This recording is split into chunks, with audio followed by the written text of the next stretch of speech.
नमस्कार दोस्तों, आज के हमारे इस वीडियो में हम आप सभी के लिए पंच भिखु यानी भीष्म पंचक की व्रत कथा लेकर आए हैं। एक समय की बात है, किसी नगर में एक साहूकार रहता था।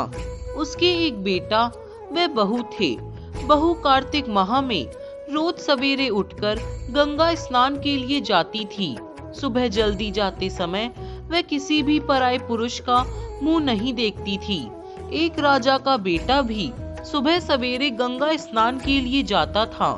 वह सोचता कि मैं इतनी जल्दी स्नान के लिए उठता हूँ, लेकिन कोई है जो मुझसे भी पहले स्नान कर जाता है। कार्तिक माह के 5 ही दिन बचे थे। एक दिन साहूकार की बहू तो स्नान करके वापस जा रही थी और उस समय राजा का बेटा स्नान के लिए आ रहा था। आवाज सुनकर वह जल्दी जल्दी जाने लगी, लेकिन जल्दबाजी में उसके गले की माला टूट गई। राजा के बेटे ने उसकी माला उठा ली और सोचने लगा कि जिस स्त्री की यह माला इतनी सुंदर है, वह स्त्री कितनी सुंदर होगी। उसने पूरे गांव में घोषणा करवा दी कि जिसकी भी यह माला है, वह 5 रात मेरे पास आएगी। साहूकार के बेटे की बहू ने कहलवा दिया कि मैं 5 रात आऊंगी, लेकिन किसी को साख भरने बैठा देना। राजा के बेटे ने एक तोते को पिंजरे में बंद कर गंगा किनारे पेड़ पर टांग दिया।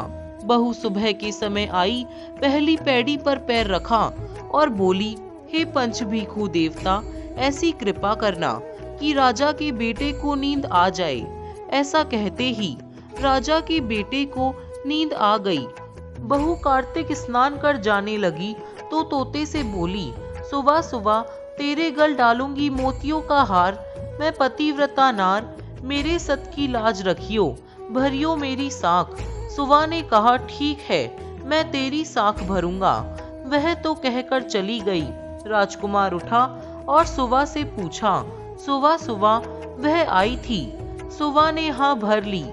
अगले दिन राजकुमार अपनी उंगली चीर कर लेट गया और सारी रात दर्द में तड़पता रहा। साहूकार की बहू दूसरे दिन सुबह के समय आई, पहली पैड़ी पर पैर रखा और बोली, हे पंच भिखु महाराज, ऐसी कृपा करना कि राजकुमार को नींद आ जाए। ऐसा कहते ही राजकुमार को नींद आ गई और वह अपना कार्तिक स्नान कर चली गई। सुबह राजकुमार ने तोते से फिर पूछा, क्या वह आई थी? तो तोते ने सारी बात बतला दी। हाँ, आई थी। राजकुमार अब फिर से सोचने लगा कि आज मैं बिना बिस्तर के ही बैठूंगा, और रात को बिना बिस्तर के बैठ गया। जब वह स्नान करने आई तो फिर से भगवान से प्रार्थना करने लगी और राजकुमार को नींद आ गई।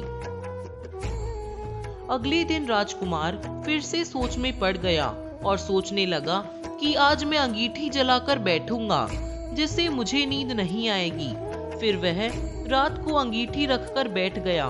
साहूकार की बहू आई और वह भगवान से प्रार्थना करने लगी कि आपने 4 रातें तो निकाल दी, अब यह रात भी निकाल दो।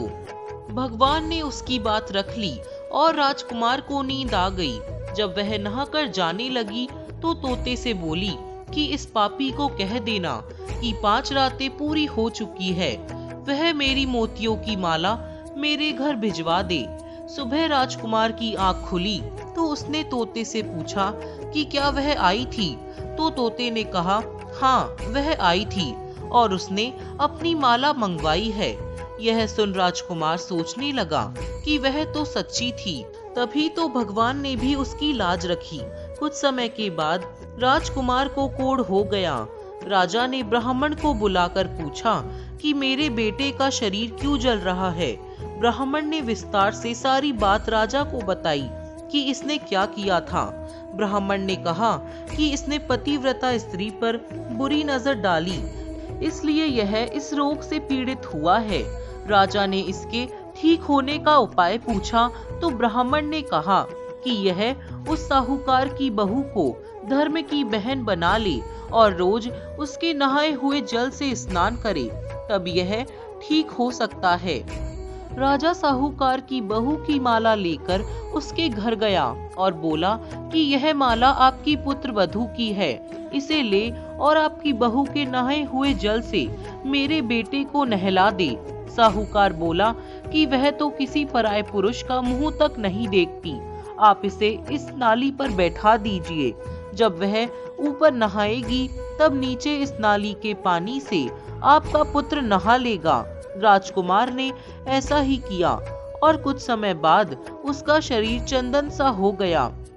हे पंच भीखू देवता, जैसे आपने साहूकार की पुत्र वधू की लाज रखी वैसी सबकी रखना।